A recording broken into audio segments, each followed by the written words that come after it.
Good afternoon, everyone. I'm Philip Rosebaum, the SDSU IPM coordinator and field technician for Dr. Varenhorst, the state entomologist. He'll be speaking today. I'm glad you could join us on our second pest and crop webinar slash Q&A. This is a weekly event. The Zoom link and speakers are always in the newsletter the Monday before. And this will always happen Thursday at noon. And if it changes, it'll be in the newsletter.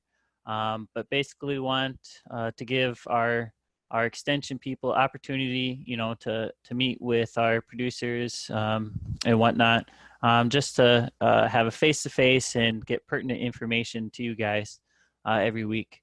Some basics for this webinar.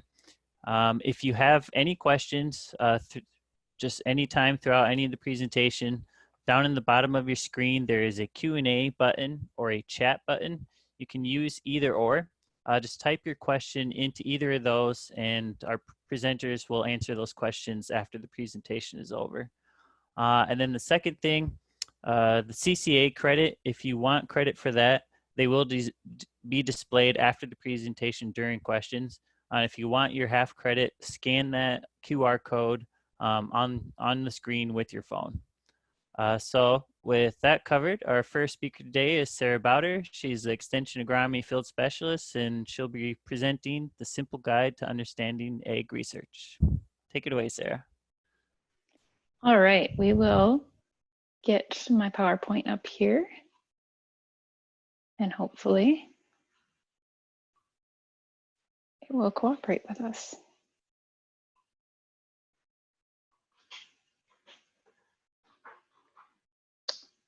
Maybe. Okay. Can we see that? Yep, we can see it. All right, perfect. Well, thanks, Phil. Looks like we have a few participants today, which is great. And normally I'm pretty interactive when I talk, but I know on this particular webinar setup, you can't unmute. But if you have a question or a comment, or you want to answer a rhetorical question, I'll probably ask a bunch since I'm used to doing that. You can sure write it in the chat, and I'll try to pay attention to the chat as I go. And if you have a question, I can answer it as I go as well.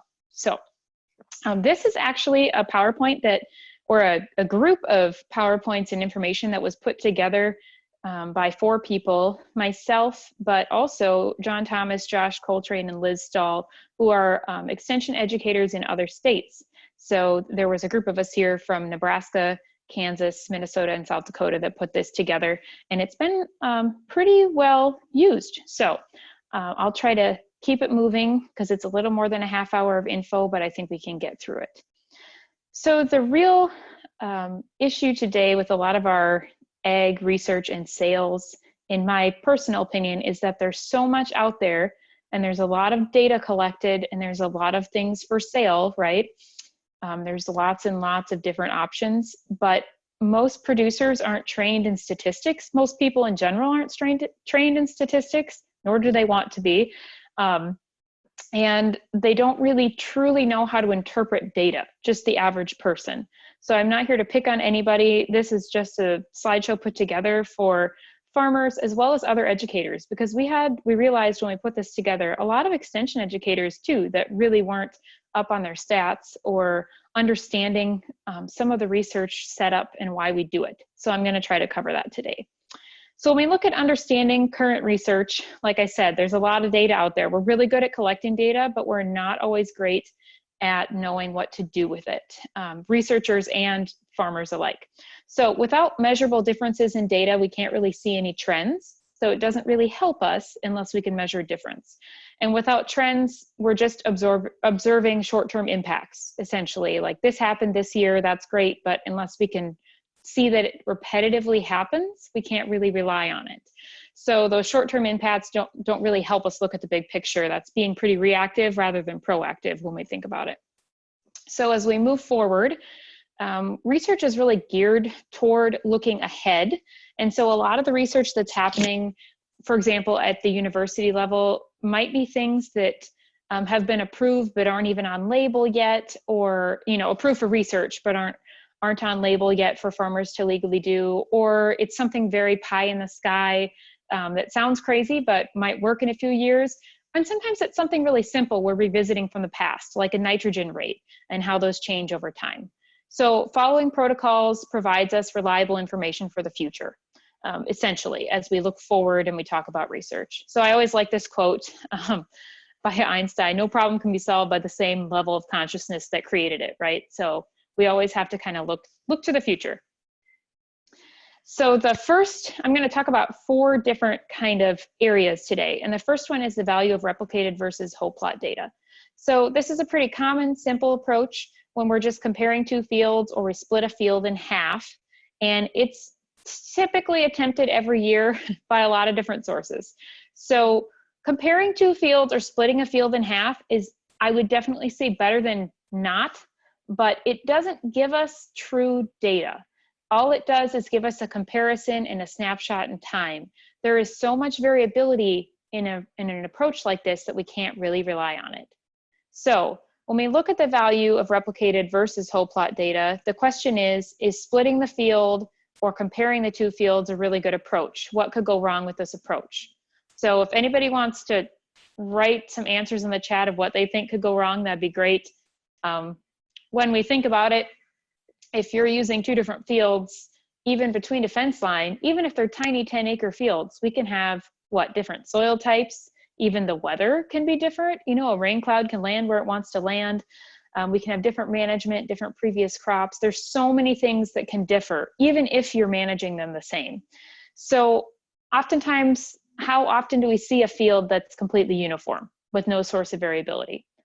Pretty much never, right? So the variability gives us some advantages or disadvantages to crops grown in certain areas of the field. And that's why we replicate things and randomize them, because there's just very, very little chance when we split a field or look at 2 fields fence line comparison that we're really truly comparing apples to apples.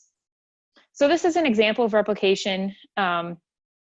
You could say this is a couple varieties that were planted several times across a field in random order, so that each of the varieties is tested across a lot of sources of variation, right? So maybe this field has a hill in it, and we decided to choose one point at either the bottom of the hill or across the hill to test our reps across, so they all have the same topography as best we can make it. So this is a visual example. We just put black boxes around the reps. Those are not spaced. That's just for you to see the difference in replications. So rep 1 on the left there, you can see we've got variety A, B, and C. And then in rep 2, they're all there again, but they're randomized. And in rep 3, again, they're all there, but they're randomized. So they're not in the same order, but we are replicating them. So we have 3 opportunities to give this crop a chance to show us what it can do, or this treatment, depending on what we're looking at. So here's a true example from some research done in 2016. And Phil, I'm just gonna ask you to help me stay on time because I can't see my computer clock and I forgot to wear my watch. So let me know when I have 10 minutes, okay? Okay, will do. Thank you. So an example from some research in 2016, these are 2 different treatments, so pretty simple, just looking at 2 things. They replicated them 6 times. So in research, if it's a really large scale research, sometimes we have fewer reps, it just depends, or maybe we have more. So anywhere between 3 and 6 reps is pretty common in ag research. So in this case, they did it 6 times. They really wanted to know, is there a difference? The more times we can replicate it, the more data we have to compare. So this was done in Nebraska. So they're looking at pinto beans, planted in 30-inch rows versus 7.5-inch rows. And the reps, the label of rep on top, that's just showing you it was replicated 6 times. And each time they had one of each of those 2 treatments. So in August, hail came in and did some pretty significant damage to reps 4, 5, and 6. And that's the blue shaded reps there. So we have a hail come in. What does that do when it only covers half of our replications? Well, this is really a good example of why we replicate our research, because the person that did this research took the data and had some fun with it. They looked at it if we had split the field and it had only hailed on the 7.5-inch crop, or if we had only had hail on the 30-inch crop, they looked at that data, or just the way it was set up, how did it actually turn out? And you can see the differences here. So if there was hail just on the 7.5-inch crop, based on what we had happen, there was only a 4 bushel difference. If we split it and there was hail on the 30-inch, there was an 11 bushel difference.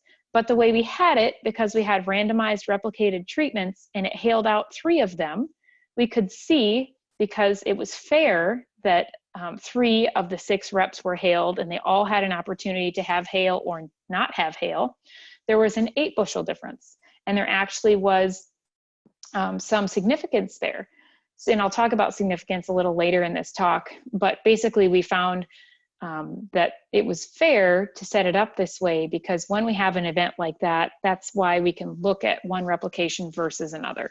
So it's pretty clear that the most accurate results in this case came from the replicated randomized plots all the way across the field versus if it was just split. So that's just an example of what can happen.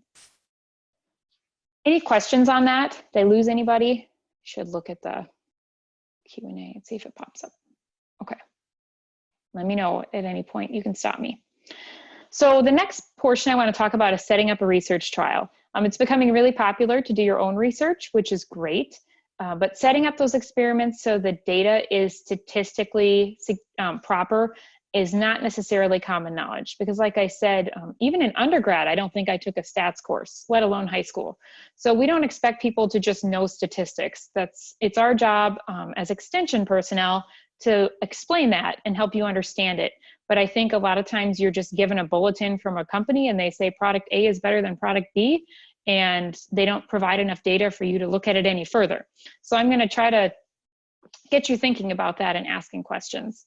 So when we actually set up a research trial at our farm or wherever it might be, the first thing you're going to do is choose a topic, right? There's tons of things we can research, and here's an example. It sounds really simple to pick a topic, but it's really easy to get them too complex. So I've had a producer say they're interested in different corn hybrids, okay? But what if they're interested in how different corn hybrids react with different rates of fertilizer at different populations and planting dates? Well, sounds good in theory, but there's really just too many different things going on there. There's too many interactions, and we can't really pull one out and say that one did better than the other if we set up a trial like that. So we'd be better off to look at 1 or 2 of those things in a trial rather than all of them at once, and then we can go from there. So in this case, with 3 different treatment levels of each variable, a single rep would have 81 treatment combinations to do it well. So it's just not realistic, and that's why sometimes projects are only looking at 1 or 2 things. So the next thing we do is select a test area once we have a reasonable number of things to look at. And that can be tough too, because one of the goals of small scale research is to limit variability. So when we did a survey with this project, we found that a lot of people value large scale research over small scale. And I don't know the psychology behind that, but I would assume after talking to a lot of producers, they feel like we may be baby plots when they're small or they're unrealistic. But actually, small research allows us to isolate a very uniform area. And it's typically more valuable than large scale research because we know that there is limited variability and we can actually test if the hybrid yield or whatever it is we're testing is actually working there or not, because we can limit so many of the other environmental factors. So don't push small scale research aside. It really does have a place, and a lot of times is more reliable than large scale research. It just depends on the situation. So like I said, the goal is to limit variability. And so in on-farm research, small scale is not usually super practical because you're not going to want to waste your time out there, you know, dumping a whole bunch of planter boxes and combining 4 rows at a time with your, you know, whatever head that you have on your combine. So typically we try to keep them a little larger. We can still make them viable research though. So one of the ways to do that is to randomize and replicate. So I talked about replication, and now when we talk about randomization a little bit. So when we put randomization into replications, that allows us to determine if differences are really from the treatments or error or some other variability. So this design at the bottom is an example, and I'm not going to go into a great deal of how and why we randomize. Any of us with extension can certainly help you set this up. But if you look at the example below, just the brown bars are just separating the replications so you can see them. But just look at the replications. On the left-hand side, we have reps 1, 2, and 3. So every treatment was put in 3 times. But you can see at the top, we have variety ABC, ABC, ABC. So they're all put in the exact same order. But if you look at the reps on the right-hand side example, it goes ABC, BAC, CBA. So we've randomized the treatments within the replication. And what that can do is limit variability going on within these plots. So a good example of this in research would be, say that treatments A and B, when they border each other, something happens and they, like in my alfalfa plots, for example, once in a while I have two very competitive varieties and they do very poorly on the edge where they border each other. But if we randomize that, we don't have that happen every time. We can guarantee that that's not going to happen every time, because sometimes B is next to C rather than A, or it has, you know, it's only touching A once or twice. So we make sure that we randomize things for reasons like that. And we can help you do that if you're interested in on-farm research. So when we set up a trial, here's an example of kind of putting those things together. This is a 36-acre field that has two different soil types. We're going to call them type A and type B. Type A is pretty productive. It's a silt loam. And type B is a silty clay loam that's just not as productive for us. So if this field was split down the middle and we didn't really pay any attention to soil type, we could have some pretty misleading results, right? Because if we have crops growing on a less productive soil versus a more productive soil and we don't realize it, we're going to assume that there's some problems with those treatments that are actually probably due to soil type, and we won't know. There's really no way to figure that out if we haven't set up the trial properly. So instead, we would look at soil types and say, okay, well, this area that's circled here is all in soil type A, remember where it was, and it's pretty flat, there's no terraces, and we think this is a really good area and it's quite uniform. So prior knowledge of the field is really important when you're setting up your own research trial. So if you try something like this, just keep that in mind to find the most uniform place that you can. And in our case, water, of course, can be a huge factor here. The guy from Kansas put this particular example together, and I don't think that they have a whole lot of water issues on a typical growing year. So when we look at the understanding statistics, so we're putting all this together, right? We've randomized, we've replicated, we've done all these things, and now we have to understand how to read the results. So what does it mean when we say something is significantly different or not significantly different? That can be kind of confusing when two numbers that are clearly not the same are labeled as not significantly different. And I'm sure you've run into this. I've had this question a few times. How can you say they're not different? They're different. I see a 5-bushel difference. How does that not matter? So I'm going to try to explain this briefly. When we think about stats, here's an example. You can really quickly calculate the value of 5 bushels of corn, right? We're going to take it times the price of corn today, whether we like it or not, times 500 acres, and that's going to give us a result. But when we say that something is significantly different, it's more important to understand what that means and the practical significance when you're making decisions. So yes, the economics behind it are black and white, but the yield and the numbers may not be. So one of the terms that we honed in on here in this presentation is least significant difference. And you see this written in a lot of data, in a lot of things. You'll see it as a star sometimes, meaning that yes, there is significance, and then it'll have this little number that says LSD with a number, excuse me. And I think most people really don't know what that means. It is not a psychedelic experience, okay? LSD is actually describing the least significant difference. So what that means is, here's an example. When we have two treatments, they need to differ by a certain amount before we can actually say that they're significantly different. So if our LSD is 6 bushels, for example, and our treatments only differ by 5, they're not significantly different. And that's all calculated through statistics. But understanding what that LSD is confusing for a lot of people. So another example here, when LSD is calculated at the 0.05 significance level, that's very common in ag research. That means we're 95% sure that the treatments really did differ in yield, and if the difference was equal or greater to the LSD.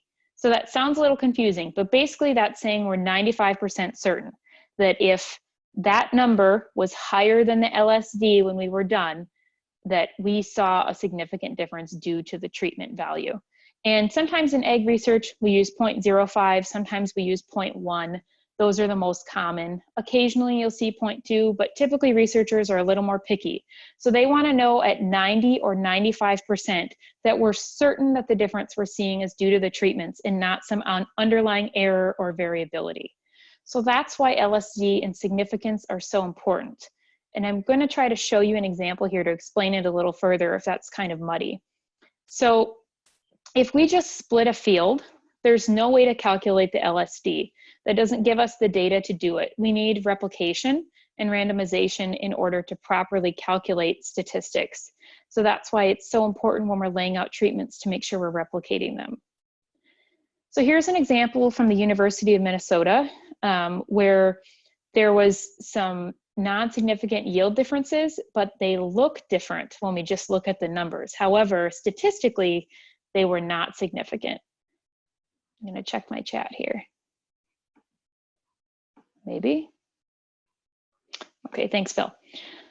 So here we had 3 different treatments, strip till, chisel plow, and moldboard plow. This was a tillage study. So the treatment is tillage. And you can see that it looks like strip till did pretty good compared to the other, but it says there's no significance at the 95% level. That's what that 0.05 means. So why does it say that? Here's a little breakdown of what happened. So look at the replications here. We had 4 replications. So every one of these treatments was put in 4 times. And you can see the winners highlighted in that kind of yellowish color.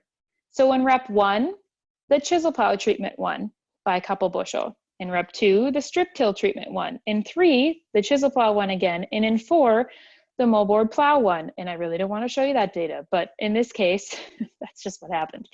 So the average, when we average across treatments, it makes strip till look pretty good here. But that really wasn't the case when you look within replications. That's why we replicate. Data can vary so much. So what the stats told us was, no, you didn't, there was no significant difference here. The LSD was much higher than the couple bushel difference that you're seeing. So this is a good example of why we use statistics, because this data could be very misleading if we didn't use any stats and we just looked at averages. So a little more on stats. If your yields aren't significantly different, don't treat them that way. Even if it has a 5 bushel difference, but when we look at the stats, it says that 5 bushel, we can't say with 95% confidence that that was because of what you did in that treatment, then we really don't want to treat them as different. You have to resist the temptation to put economics to averages if they're not significantly different, because look at this data. If we put economics to these averages, we'd basically be lying to ourselves because every replication was different in this case. So that's really important to remember. We don't want you to make costly decisions based on, you know, a one-time deal that maybe was due to some other variation or environmental factor. And we do have error, right? So that's my little bit on stats. I know I only have a couple minutes left, but please do put questions in if I'm not being clear here. Lastly, I just want to talk a little bit about marketing claims. There's a few things to think about in ag when, like I said, there's just so much available out there. And so you hear things like increased yield, soil health, 1 lifetime application. How in the world do you know if that is true? And even if you have a trustworthy salesman, do they understand what they're selling to? And sometimes, you know, I question that too. And I'm trying to put anybody down. I think that this is just a complicated topic. So you need to consider the source. Do you trust the company? And are independent research results available? I think that's really important. So especially things like basic yield, when you're picking out varieties, look at the crop performance testing or look at an outside source that tested that particular yield rather than the company itself. So if I'm buying seed from company X and I look at company X's data, that's great. But did someone else run that data too? Did someone else do that trial? Can I find it on the extension, or did the university or another company do it? So that's always a good way to look at things. There's some questions to ask, you know, where was the research conducted? Were the conditions normal? Was there a check treatment? Very important. We always need a control treatment with our research. And I didn't talk about that a lot today, but you have to have a control to have good research to know that something else didn't cause error. Was it replicated and randomized? Were there stats? Stats are a big one that companies leave off because they just confuse people. And they maybe don't always want you to see the stats. It just depends on what the results were. So be sure to ask for that data, ask questions. Here's a little example I did of hybrid XYZ, and just take a second to read this over. So there's some variety characteristics, some strengths. It says it's got great roots and it flowers early and quick to dry down. And this is pretty common. I may or may not have taken this from a real ad. And then it gives some management tips. So what's wrong with this? Well, a few things. Look at the strengths. It's got high yield potential and great roots compared to what? And it handles different soil types and responds superbly to intense management. Where? Okay, so there's a lot of things to ask, because although this is maybe helpful, we don't really have all the information here. Another example quickly here, I'm sure I'm running out of time, is looking at the scale of things. So here's a yield trial that you might see in a magazine or something like that. Scales can be skewed pretty easily. So this starts at 40 bushels and goes to 56. That's not necessarily wrong, but you might not catch that. That's a very small window. And that small 16 bushel window can really skew this data and make it look like there's bigger differences than there are. And there's no stats listed, and we don't even know where the research took place. So just things to look at and be a little more critical when you're looking at some of this data and making decisions. Here's another one for alfalfa. You can see that it's showing different components of quality. And what we really need to pay attention here is it says actual results may vary. Sometimes we really do see this. So pay attention to that, because that could mean a whole lot of things. So it's important to check that kind of info too. So here's a quick quiz before we end this. Looking at these treatments from what we talked about today, and it'd be great if you could type your answer in the chat, but if you won't, just think about it. Would you buy the good stuff or the bad stuff based on the difference between the two and the LSD that I listed? I'll give you a second to read it over.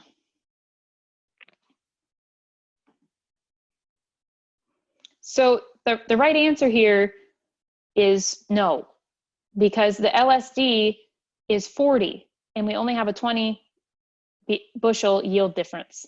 So it's not larger than 40, which means there could be error there. And this is a real extreme example. Typically it'd be a lot smaller number than that, but I just want to show you that this is why stats are important, because it looks great and they called it good stuff, but actually when you look into the data, we don't really know if that difference meant anything based on the treatments they are using.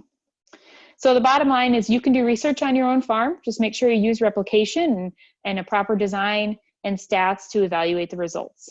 When you're looking at marketing claims for products, really evaluate that data, and don't be afraid to call one of us in Extension to help you with that. We're happy to help interpret and understand some of that better. So stats do matter, and they provide confidence to back up marketing claims. Let me know if you have any questions.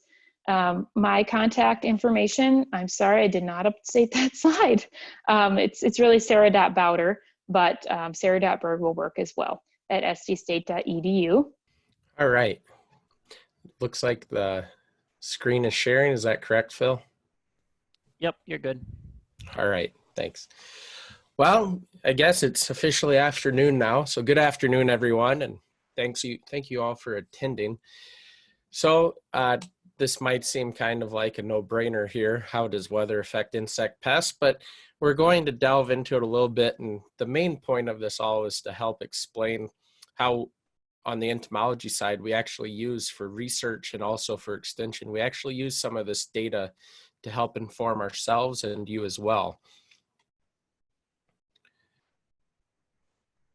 So the first thing I want to do is just let's think about general insect activity. So when we think about insects, what time of year do we normally think about them? Typically spring, summer, and early fall. Why is that? Well, insects are typically more active when it's warm outside. If you are ever outside when it's 100 plus, typically they're less active. And then that goes the same when it gets cool, almost cold, they're also less active. So insects are really affected by temperature. Their activity is more increased when temperatures are what we would consider optimal for us as well, when it's comfortable to be outside. And when it's not, they are also less active. So we'll talk a little bit more about that in a minute, but just things to think about. Now also, if we think to, if you've ever been outside on a cool morning and looked at the east side of a building, whether it's your house, a shed, a barn, a lot of times in those cool mornings, when you're looking at that, you'll notice that there might be a lot of flies or some other insect on the sides of those buildings. And you can go up and mess with them and they won't move much. Now they're not sleeping, so why are they on the sides of those buildings, and why do they typically go to the east side? Well, a lot of that has to do with insects get cold. And so when they're cold, they can't really move. And so that's why they're sluggish or won't move at all. And the reason they go to the east side of the building is actually because that's where the sun's going to be first, and that'll be the warmest side of a building in the early mornings. And with insects, we also know that they kind of disappear. They die off after the first hard frost every fall. So it would seem like insects are really greatly affected by the weather, particularly heat and cold. So if we think about body heat regulation, and this goes for all animals, not just insects, there's two main types. There's what are called endotherms, which have heat produced internally through biochemical processes. Humans are endotherms. We produce our own body heat. There's the other group, though, that are ectotherms. Now, these have a heat source that's provided by the environment. They can't produce enough of their own body heat to really get moving. They need a little bit of a push from an outside source. So insects are ectotherms. And if we think back to what we just thought about, insect activity seems to be pretty dependent on the weather, specifically temperature. That makes sense because the insects need that temperature to be at that perfect level so that they can be active. So, like I said, insects are ectotherms, but there are differing levels of that requirement from one species to the next. So there are even some insects that have what are considered some endothermic properties. However, they still do rely heavily on the environmental temperature to really help them maintain and stabilize their lives. I put a picture here of a bumblebee. These are one of our insects that actually have some endothermic properties. Now, we typically don't see bumblebees do this because you'd have to really be watching, but once in a while you'll catch them out, whether it's in the garden or just on a flower, you'll hear them buzz, and then they're actually going to be kind of hovering around the flower or right on it, and they'll buzz their wings really fast. That actually is for pollination, but bumblebees can actually do that also when they're cold. So they'll buzz their wings a bunch, and that produces body heat in their thorax. In some cases, that's just to stay alive. They're generating just enough heat to stay alive. Some cases it's to help them so they can take off when they fly, warms up their flight muscles. So there are variations, but for the most part, insects need a pretty constant supply of heat from the environment to be able to move. So why does that all matter? It doesn't seem like we really have to worry about that too much. We can't control the temperature. We can more or less just, it's going to be what it's going to be. Well, the reason it matters is because we can use this temperature data because we can collect and we can monitor temperature. We can actually use that to estimate insect development, activity, and we can use this data that we collect and we calculate to actually inform our scouting. That way it's not so much a pinpoint scouting activity, but we can estimate when we should start going out in the field to actually look for those insects. But how do we really use that data? We can't just go, well, it's 80 degrees. Last night was 40 degrees. That's probably about the right temperature combination for insect activity. So we need a lot of extra data. And what we actually use is what's called the degree day method. Now, a degree day, and a lot of times you'll hear people go DD, or some people will say GDD, which is growing degree day. But degree days are simply the accumulation of heat units above a known threshold temperature for a 24-hour period. Now, the key there is a known threshold temperature. A lot of research has to be conducted before we actually know the perfect temperatures for a particular insect. We're talking years of research for one species. So you can imagine we don't have degree day information for every single insect species out there because there just aren't enough researchers and enough time. And also, unfortunately, we typically only care about this for pest species. So unless it's a major problem, we probably won't have growing degree days for that insect. Now, within the growing or the degree day method, there are a couple different other things we need to think about. The first one's a developmental threshold. Now, that's that known threshold temperature. The developmental threshold is the minimum temperature required for insect development to take place. So if the temperature drops below that, they're not going to develop. It's just too cold. Now, there's another thing to look at, and that's developmental optimum. This is the highest temperature required for development. Most insects have a pretty high developmental optimum. They can tolerate pretty warm temperatures before they stop developing. However, we do have some that we occasionally have issues with that have developmental optimums between 70 degrees and 90 degrees. Most insects like it somewhere between that anyway. Once it gets above 90 degrees, they slow down, and once it gets below 70 degrees, they slow down as far as how fast they can develop and reproduce. And then we take all of this data and we compare it to thermal constants. And so a thermal constant is just a calculation of the number of degree days required for an insect life cycle event to occur. So for instance, with an insect, it might take 100 degree days before they hatch. And then it might take an additional 200 degree days before you actually see the adults. So we say that for the first one's 100 for the thermal constant, and the next one would actually be 300 because you add the 100 from the beginning plus the next 200 so that you have all the degree days it takes for you to have hatch to whatever life cycle event you're looking for. And so again, thermal constants take a lot of research because you actually have to really closely monitor an insect to figure out when these things are occurring, and at the same time be calculating degree days to figure out when these events occur. So how do we calculate degree days? Well, it's not as hard as it might seem. So it's a couple steps. The first step is calculating an average daily temperature. So it's your max temperature plus your minimum temperature divided by 2. That gives you a daily average temperature. The next step is to calculate the degree day accumulation for that day. So you take your average daily temperature and you subtract the developmental threshold from that.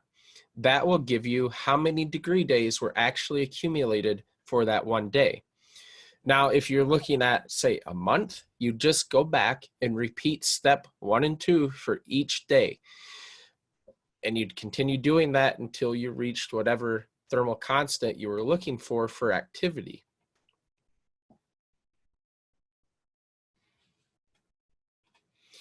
So here's just a very general example of how degree days work. So for insect day, we have a made up developmental threshold of 50 degrees Fahrenheit. For day 1, we have an average daily temperature of 70 degrees. So we calculate how many degree days accumulated by taking 70 minus 50 for a total of 20. So for that single day, we had 20 degree days. So as I mentioned, calculating these isn't extremely difficult, but the problem is we need to know this value right here, which does require a lot of research. And the other thing is that this does take a lot of time when you're doing several months worth of data trying to figure out how many degree days have accumulated for a pest. And so it can take a little bit of time, but it can be informative when we have that information available for each insect. But it wouldn't be a science if there weren't some exceptions and cautions. So let's go through those. So I mentioned that you can calculate your average daily temperature and then you look at your degree days accumulated. However, one of the exceptions is if your maximum daily temperature is less than the developmental threshold, that bottom number where you have to be at before the insect's warm enough to have any developmental occur, then you have no degree days accumulate. So essentially, if we go back, if our maximum temperature, I didn't give you the temperatures for what I calculated for the average daily, but say we would have had a maximum temperature that day of 49 degrees. No development could have occurred because the average would have been less than the developmental threshold, and you can't go negative. We never look at negative degree days. So it would have just been a 0 for that day in terms of degree days. The next exception is for the minimum daily temperature. So we're just looking at the minimum side when you're calculating your average. You can't have a minimum daily temperature that's lower than your developmental threshold. It has to be greater than or equal to the developmental threshold, because otherwise you're not going to be able to have a realistic degree day number, because it's going to be lower and sometimes can actually go negative. So in those cases where your actual temperature is lower than the developmental threshold, you go in and you substitute the developmental threshold for the minimum temperature when you're calculating your average. Most of the time when we're seeing those numbers, we only get maybe 1 or 2 degree days. However, when we look at this year, 2020 has been very odd, in my opinion. We'll have days that are in the upper 80s. We had some of those in April. However, the low temperatures were still in the 40s, so we were having large swings between the day and night temperatures. And during those times, we don't accumulate as many degree days. So we had a lot of heat during the day, but at night it cooled off so fast that we actually didn't accumulate as many degree days as we normally would. Now, the next exception actually looks at the upper side, so the maximum temperature. So your maximum daily temperature has to be less than or equal to the developmental optimum. One of the issues we have with this is not every insect has a developmental optimum calculated. So the research never occurred on that. And so it's very difficult to determine if it's too hot. Most of the time though, we're just looking at the degree days for when insects are active to begin with, so we can start scouting. And then we use our scouting to inform whether or not it's too hot, based on how many insects we're seeing in the field. So if it's too hot, you substitute the developmental optimum temperature into the equation. So instead of max temp here, you'd have whatever your developmental optimum. So maybe if the actual temperature was 100, developmental optimum was 80, you'd put 80 degrees into the equation there. So with what we just went through, you can understand there are some issues with degree days because they can be somewhat unreliable. One of the things it doesn't take into account is mortality. So if it got really hot, maybe the insects died because it was too hot. So you didn't really accumulate degree days, but maybe you also had some mortality. We can't take that into account here. The same thing goes with the other direction. If it gets too cold, we can't really calculate that in here either. And one of the big issues is there are other variables in the environment that affect insect growth. Those include moisture. They can also include other factors like predators that would be feeding on the insects. So there are things that can also play into development that we can't necessarily calculate. Another thing is that the accuracy greatly depends on the quality of the temp data that's used. So if you're using an airport temperature, that's probably very accurate, but if it's in an area that's a little bit different from where you are, so maybe it's only 10 miles away, but if it is up at a higher elevation or maybe at a lower elevation, that can affect what you're actually looking at there as well. And a big thing is that degree days just don't work for all insects. Some insects don't rely on degree days as much as they do other factors. So we can't use it for all. And the other thing is, as I mentioned it, we just don't have this calculated for all insects. There aren't enough entomologists researching insects out there to be able to calculate for everything. So I went through and I picked a couple of the insects that we calculate degree days for on a regular basis. One of the big ones in the spring are the alfalfa weevils. Now for these, if you want to start doing your own degree day calculations, the accumulation starts on the first day of the new year. So that's a little odd, but that's just how it's been set up in the early research. So as soon as January 1 hits, you start looking at the temperatures and seeing when we actually reach temperatures where degree days could occur. For these guys, the developmental threshold is 48 degrees. So until recently, we haven't been at that. So we've been accumulating degree days, but we're behind where you would normally expect to be at this time of the year. However, if we look at the last couple years, we're about the same, maybe a little ahead, just because the last couple years in South Dakota, at least, were very odd in terms of it was cold until into May. We had snow in May, and then it eventually warmed up, and it did very quickly. Another major pest that degree days can be calculated for is the European corn borer. Now this one, accumulation starts after the first spring moth is captured. So as soon as a moth is captured, calculations start occurring. The developmental threshold for the European corn borer is 50 degrees Fahrenheit, and the developmental optimum is 86 degrees. So this is one where they actually figured out when it gets too warm.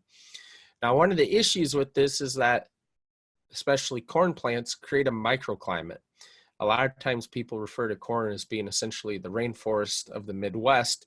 And so it has its own environment, and sometimes it doesn't get as hot in the corn as what the upper air temperature might be recording. And so these, even though the air temperature might be a certain amount, it's not going to be exactly the same.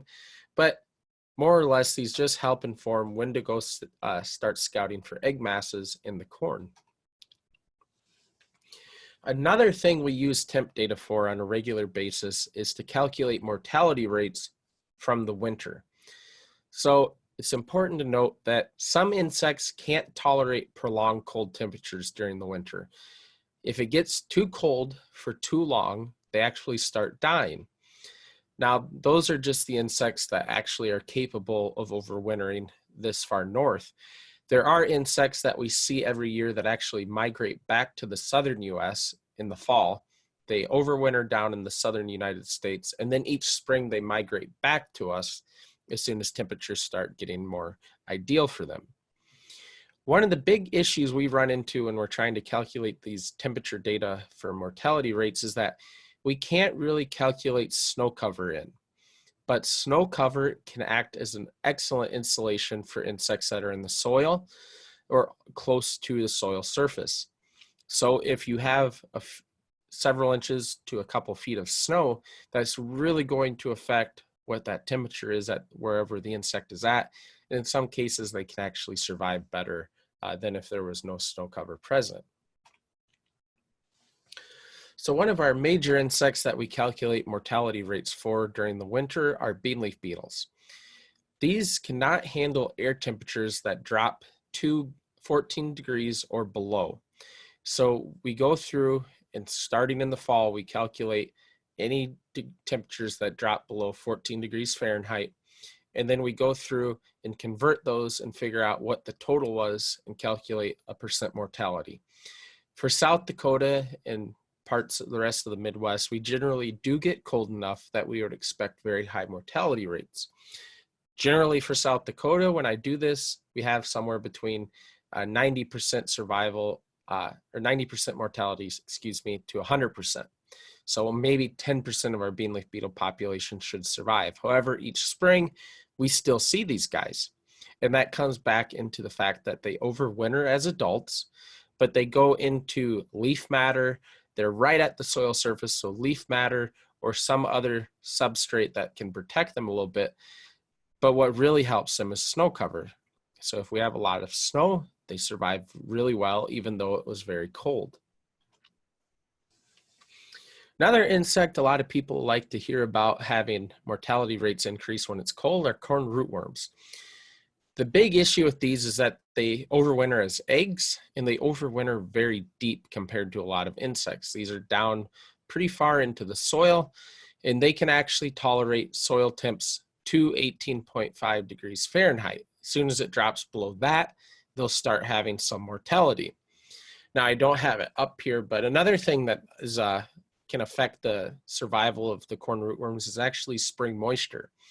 So as soon as these hatch, if we get a lot of rain, they can actually start drowning. So the weather can really affect these, but on an average year, they're surviving very well. And then another one that we talk very little about, but can be affected by temperature, are soybean aphids. So for soybean aphids, they overwinter as eggs, and they're on buckthorn plants, so they're actually above the soil surface.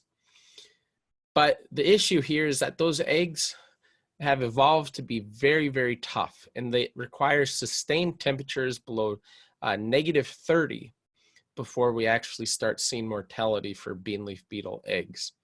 And so they don't have the benefits so much of the snow cover, because typically we don't have snow covering all of the buckthorn plants, but it is possible. It just takes one of those really brutal years where we don't want to be outside during those periods.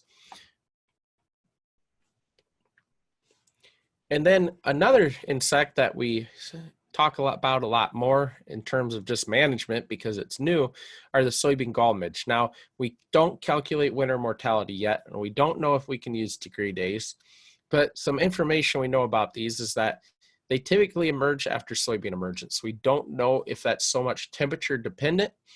Maybe it takes a certain soil temperature before they start getting active. But one of the things we've seen with these is they do not tolerate cold temperatures well. In South Dakota, our northern counties sometimes can drop into the 40s, even during the summer months for lows.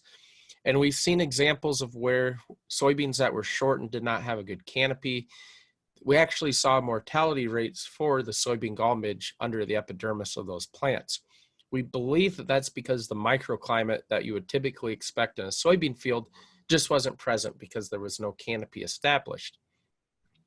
We do know that these overwinter in the soil, but it's a new pest. It's only been something that we've been really researching for a couple of years now. And so a lot of that information that I talked about for some of our other insect pests isn't available for us yet. So we're still trying to collect that data, and hopefully in the next couple of years into the future, we'll actually have some of that to share.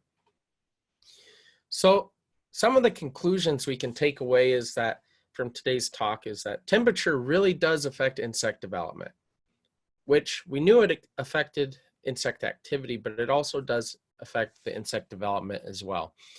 And we can use these temperature data to actually estimate when insects will be active or when they'll hit certain life stages by calculating the degree days and comparing that accumulation to the known thermal constants, which for some insects we put up on the South Dakota State Extension website. Another thing we can use temperature data for is estimating insect mortality. So we can actually determine if it was too cold for the insects or not. And so just some general things is if it's too cold, it slows insect development. If it's too hot, it slows insect development. Insects need to be in that optimal range, and each one varies a little bit for what that range actually is. So if we think about the last couple of weeks, we were supposed to warm up this week, and at least in Brookings, we never really saw it. I don't know if we've seen the sun in about 5 days here. It's been a little dreary, but when it did drop for a few nights, when it was pretty cold, it was a cold week we had, the temps did drop in some places below 32 degrees Fahrenheit. So we had some areas that even had frost on the ground. One of the issues that I was being asked about is, well, is this going to kill all the insects off? Well, in a good year, we'd hope that we could freeze off all the bad insects and keep the good ones, but that's not how it works. And another thing is that the ground actually provides what I've talked about, these microclimates. So right at the soil surface is going to be a little bit different than what the air temperature a few feet above it is. There's a little bit of variation in the temperatures. So the microclimates plus any cover that the insects could have found more than likely prevented freezing and death during those nights. Another factor is that, yes, it did drop down in some places down into the mid-20s, but it wasn't sustained. When we say the first hard frost or first killing frost, it's typically sustained temperatures, so several hours below freezing, several degrees below freezing. And during that week, we'd maybe have an hour, maybe two, where it was cold, but then it started warming up again. So it's very unlikely that we wiped all of the insects out. However, those temperatures slowed down insect development and for sure slowed down the degree day accumulation for the pests that we worry about. However, we'd think that maybe that would slow down infestations coming up as soon as we do start seeing warmer temperatures. But those cold temperatures also slow down crop development. And so typically if it's too cold for the crops, it's probably too cold for the insects, and both of them are going to be behind schedule. And so once it starts warming up, they'll probably start matching up on activity again. So those really cold nights definitely slowed it down, but just in general, this entire spring, these cool nights we've been experiencing have really slowed down insect development. And when we're looking at degree days, we've accumulated enough to have insect activity, but we're definitely not reaching thresholds we would have expected based on some of the temperatures we were seeing in end of March and April. So it seems like we're kind of in a swing where we have high temperatures, but the lows are still down far enough that they really slow stuff down. Another thing that these colder temperatures are doing is slowing down the movement of our southern insect species. So those ones that migrate each year from the south to the north, they like it to be nice here. They need it to be pretty nice. They also need southerly winds. So as soon as we start warming up and we have some southerly winds, we'll probably start seeing those species move more. I was talking to some of my collaborators down in the southern states, and they've seen some pest activity starting up down there as it looks like there's some of those pests are starting to move north. However, they're still pretty far away from us, and it'll probably be several weeks to a month before some of those insects make it here. So it's going to be one of those years where some of the pests will still be showing up. They might just be behind a little behind schedule, which we're getting used to from 2018 and 2019, because we saw the same thing during those cooler, wet springs where stuff just took a little while before it showed up. So that's all I have for everyone. Here's my contact information here. I right now will not be working out of my office, but you can leave me a voicemail, and when we can finally get back into our offices, I'll be happy to return your call. Best way to reach me right now is through my email, which is listed down on the bottom there.